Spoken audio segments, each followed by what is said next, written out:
Nagkaroon ng PhilHealth Yakap registration para sa mga persons with disability sa Barangay Buting Covered Court nitong araw, February 2, sa pangunguna ng opisina ni Congressman Roman Romulo, katuwang ang Persons with Disability Affairs Office at Barangay Buting Health Center. Okay, yung sa membership po ng Yakap, lahat po ang dapat ay may PhilHealth number na.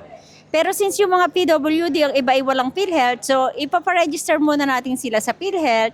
And then sabay naman na po dito, pinag-fill up na rin namin sila ng Yakap form. Pero since nasa Buting tayo, ang partner natin dito is yung Buting Health Center. Though meron naman din tayong mga private, pero malalayo nga po sa kanila. So mas pinipili na lang nila itong Buting Health Center.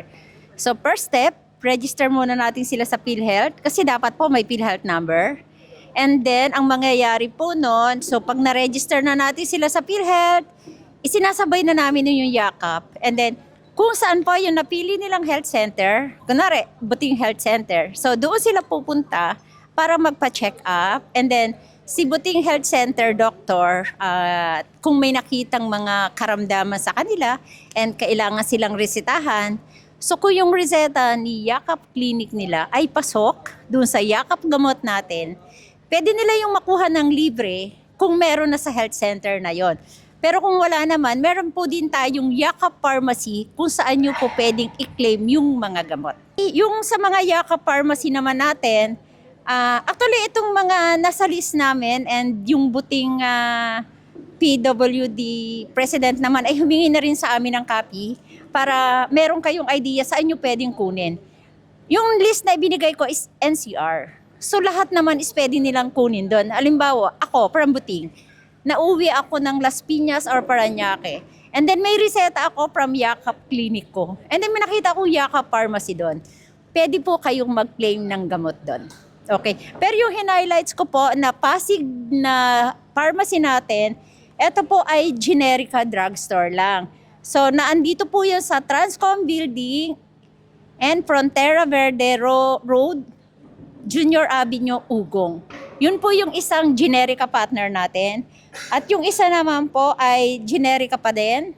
So sa 19th floor, 30 Corporate Center, Meralco Avenue, Ugong. So, and meron din po tayong Dyna Drugstore sa may Uranbo. So kung yung mga reseta sa kanila is pasok dun sa Yakap Gamot and wala naman sa health center, dun po sa binanggit kong pharmacy, pwede po kayo doon mag-claim.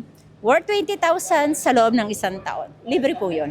And ang requirements lang po namin dito, PWD ID nyo, Xerox back-to-back. And doon po sa mga PWD na may trabaho na binabayaran ng company. So hindi pa po natin yan pwedeng i-update.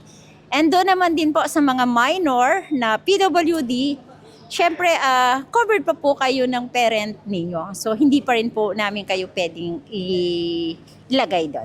Ang Yakap o Yaman ng Kalusugan Program ng PhilHealth ay nagbibigay ng hanggang 20,000 kada taon na maaaring magamit ng mga benepisyaryo para sa libreng check-up, medical laboratory services at mga gamot.